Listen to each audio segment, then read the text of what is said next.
Municipal സേവന രംഗത്ത് സഹകരിക്കാൻ ബഹ്റൈനും ഖത്തറും തമ്മിൽ ധാരണയായി. കഴിഞ്ഞ ദിവസം ഖത്തറിലെ Bahrain ambassador Waheed Mubarak Sayar Qatar municipal നഗരാസൂത്രണ കാര്യമന്ത്രി Sheikh Abdul Rahman bin Khalifa bin Aziz ആലുഥാനിയുമായി നടത്തിയ കൂടിക്കാഴ്ചയിലാണ് ധാരണയായത്.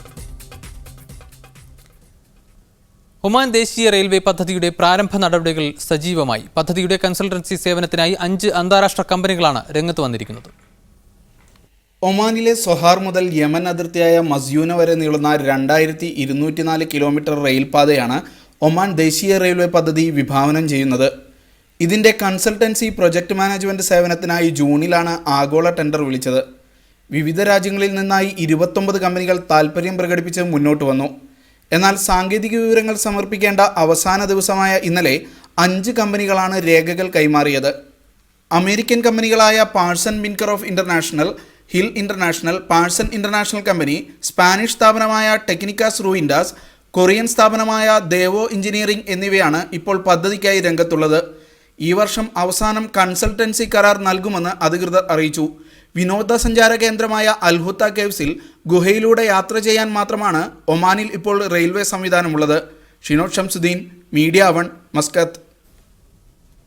ദക്ഷിണ കൊറിയൻ പ്രധാനമന്ത്രി ജുങ് ഹോങ് ബോൺ ഖത്തറിലെത്തി. ഊർജ്ജ വകുപ്പ് മന്ത്രിയും ഉന്നത ഉദ്യോഗസ്ഥരും ചേർന്ന് അദ്ദേഹത്തെ ദോഹ വിമാനത്താവളത്തിൽ സ്വീകരിച്ചു. ഇരു രാജ്യങ്ങളും തമ്മിലെ ബന്ധം മെച്ചപ്പെടുത്തുകയാണ് സന്ദർശനത്തിന്റെ ലക്ഷ്യം. അൽ ഐനിൽ പാർക്കിംഗ് സംവിധാനം ഉടൻ നിലവിൽ വരുമെന്ന് അബുദാബി ഗതാഗത വകുപ്പ് അറിയിച്ചു. ആദ്യഘട്ടത്തിൽ സേവനം സൗജന്യമായിരിക്കും.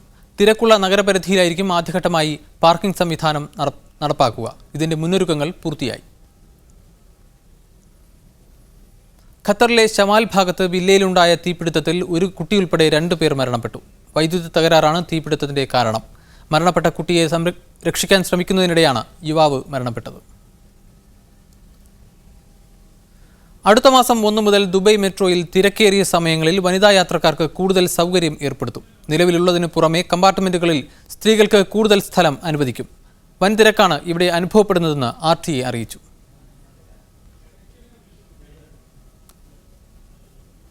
ബാങ്കുകളിൽ നിന്നും പണം പിൻവലിക്കുന്ന ഉപഭോക്താക്കളെ കൊള്ളയടിക്കുന്ന സംഘത്തിലെ 2 പേർ ഷാർജയിൽ പിടിയിലായി. അഫ്ഗാനിസ്ഥാൻ സ്വദേശികളാണ് പിടിയിലായത്. ബാങ്കുകളിൽ നിന്ന് വൻതുക പിൻവലിക്കുന്നവരെ കേന്ദ്രീകരിച്ചായിരുന്നു ഇവരുടെ പ്രവർത്തനം. ഇതിലൂടെ എത്ര തുക സ്വന്തമാക്കിയെന്ന കാര്യം വ്യക്തമല്ല. വിശദമായ അന്വേഷണം നടന്നുവരികയാണെന്ന് പോലീസ് അറിയിച്ചു. നിയമലംഘകരായ ഡ്രൈവർമാരെ പിടികൂടാൻ അബുദാബി നഗരത്തിൽ കൂടുതൽ നവീന ക്യാമറകൾ സ്ഥാപിച്ചു. നഗരത്തിലെ 150 ഇന്റർസെക്ഷനുകളിലായാണ് ക്യാമറ സംവിധാനം ഏർപ്പെടുത്തിയതെന്ന് അബുദാബി ട്രാഫിക് വിഭാഗം മേധാവി ബ്രിഗേഡിയർ ഹുസൈൻ അഹമ്മദ് അൽ ഹാരിത്തി അറിയിച്ചു.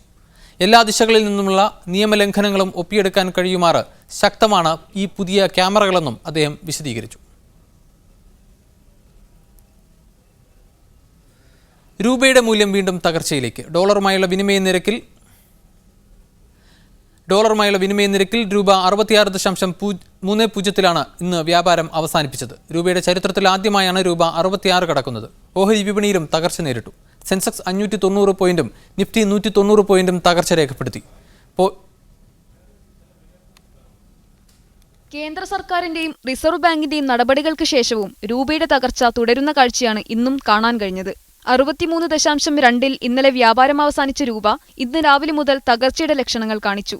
ഉച്ചയോടെ എക്കാലത്തെയും താഴ്ന്ന മൂല്യമായ 66.08 എത്തിയ ശേഷം വീണ്ടും 65 എത്തിയെങ്കിലും വ്യാപാരം അവസാനിക്കുമ്പോൾ 66.25 രൂപ എത്തിയത്. ഓഹരി വിപണിയും തകർച്ച നേരിട്ടു. സെൻസെക്സ് ഒരു ഘട്ടത്തിൽ 600 പോയിന്റ് വരെ താഴ്ന്നെങ്കിലും 590 പോയിന്റ് നഷ്ടത്തിൽ 17,968 വ്യാപാരം അവസാനിപ്പിച്ചു. 189 പോയിന്റ്സിന്റെ കുറവോടെ നിഫ്റ്റി 5,287 സാമ്പത്തിക പ്രതിസന്ധി മറികടക്കാൻ 1 ലക്ഷം കോടിയിലേറെ രൂപയുടെ നിക്ഷേപ പദ്ധതികൾക്ക് കേന്ദ്ര മന്ത്രിസഭാ സമിതി അനുമതി നൽകിയതായി ധനമന്ത്രി പി ചിദംബരം പറഞ്ഞു. ഊർജ്ജരംഗത്ത് 80,000-ലേറെ കോടി രൂപയുടെ നിക്ഷേപത്തിനാണ് അനുവാദം നൽകിയിരിക്കുന്നത്. ഇതിന്റെ ഫലം സാമ്പത്തിക മേഖലയിൽ ഉണ്ടാകുമെന്നാണ് പ്രതീക്ഷിക്കുന്നതെന്നും ചിദംബരം പറഞ്ഞു. Clearly the signal is projects are not being stalled. Stalled projects are being unblocked and pushed to move forward. I've even given you cases where we have taken a note of the fact that 2 developers are doing nothing. What I say today will be heard by the banks also. So now that these approvals are in place, we've got the names, we've got the project, we've got the location, we've got the state, I'm sure the bank chairman who are waiting to disburse will begin to disburse now. News desk media 1. Indian രൂപയുടെ മൂല്യത്തകർച്ച പ്രവാസികളിലും ആശങ്ക സൃഷ്ടിക്കുന്നു. Gulf കറൻസികൾക്ക് നല്ല വിനിമയ മൂല്യം ലഭിക്കുന്നത് താൽക്കാലിക ആശ്വാസം നൽകുന്നുണ്ടെങ്കിലും വിലയിടിവ് തുടരുന്നത് പ്രവാസികളിൽ ഉത്കണ്ഠ പടർത്തുകയാണ്.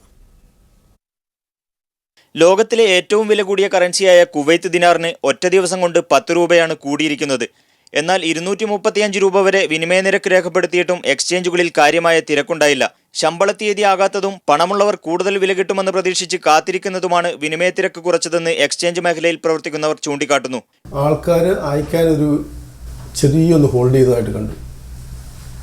അത് ഈ ട്രാൻസാക്ഷൻ ചെയ്യുന്ന ടൈമും ട്രാൻസാക്ഷൻ്റെ വോള്യൂവും പിന്നെ ആവറേജ് പെർ ഡേ വരുന്ന ട്രാൻസാക്ഷൻ്റെ ഇതും അനലൈസ് ചെയ്യുമ്പോഴത്തേക്ക് മനസ്സിലാക്കാം ആൾക്കാർ ഹോൾഡ് ചെയ്യുന്നുള്ളത്. കിട്ടുന്ന ശമ്പളം അതതു മാസങ്ങളിൽ നാട്ടിലെ ചിലവുകൾക്കായി അയക്കുന്നവരാണ് നല്ലൊരു ശതമാനം കുവൈത്ത് മലയാളികളും. അതുകൊണ്ട് തന്നെ വിനിമയ നിരക്കിൽ കുവൈത്ത് ദിനാറിന് കൂടുതൽ ഇന്ത്യൻ രൂപ ലഭിക്കുന്നുണ്ട് എന്നത് ഇത്തരക്കാർക്ക് വലിയ ആഹ്ലാദമൊന്നും നൽകുന്നില്ല. ദിനാർ 230 കിട്ടിയാലും 150 രൂപ കിട്ടിയിരുന്നതിൻ്റെ ആ അവസ്ഥ പോലും നമുക്ക് നാട്ടിൽ ഉണ്ടാവുന്നില്ല. നമ്മൾ കഴിഞ്ഞ മാസം 10,000 അല്ലെങ്കിൽ കഴിഞ്ഞ 2-3 മാസം മുന്നേ 15,000 അയച്ചിരുന്ന ആൾ 25,000 അയക്കേണ്ട ഗതികേടാണ്.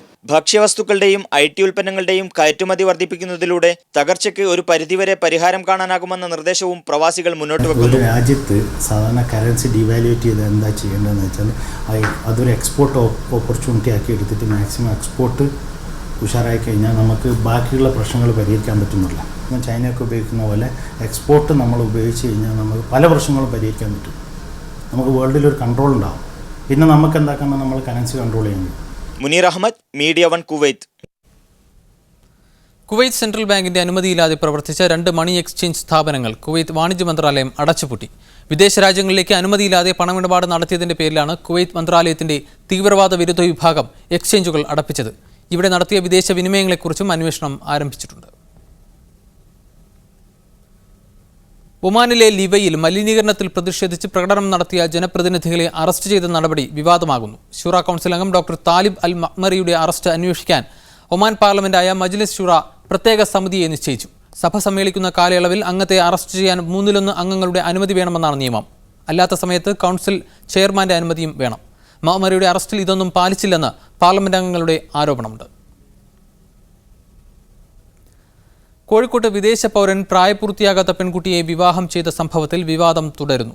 UAE പൗരൻ പെൺകുട്ടിയെ മൊഴിചൊല്ലിയത് സൈന്യത്തിൽ ചേരാനാണെന്ന വാദം തെറ്റാണെന്ന് തെളിഞ്ഞു. ജാസിം 6 വർഷമായി സൈന്യത്തിലായിരുന്നുവെന്ന് മാതാവ് സുലേഖ പറഞ്ഞു. അതേസമയം പോലീസ് അനാഥാലയത്തിലെത്തി അധികൃതരിൽ നിന്നും വിവരങ്ങൾ ശേഖരിച്ചു. അനാഥ പെൺകുട്ടിയെ വിവാഹം ചെയ്ത് ഉപേക്ഷിച്ച UAE പൗരനെതിരെയുള്ള നിയമ നടപടിക്ക് കടമ്പകൾ പലത്. കേരളത്തിൽ നിന്നുകൊണ്ട് തന്നെ നിയമ നടപടികൾ സാധ്യമാണെന്ന് പ്രവാസ ലോകത്തെ നിയമവിദഗ്ധർ അഭിപ്രായപ്പെടുന്നു.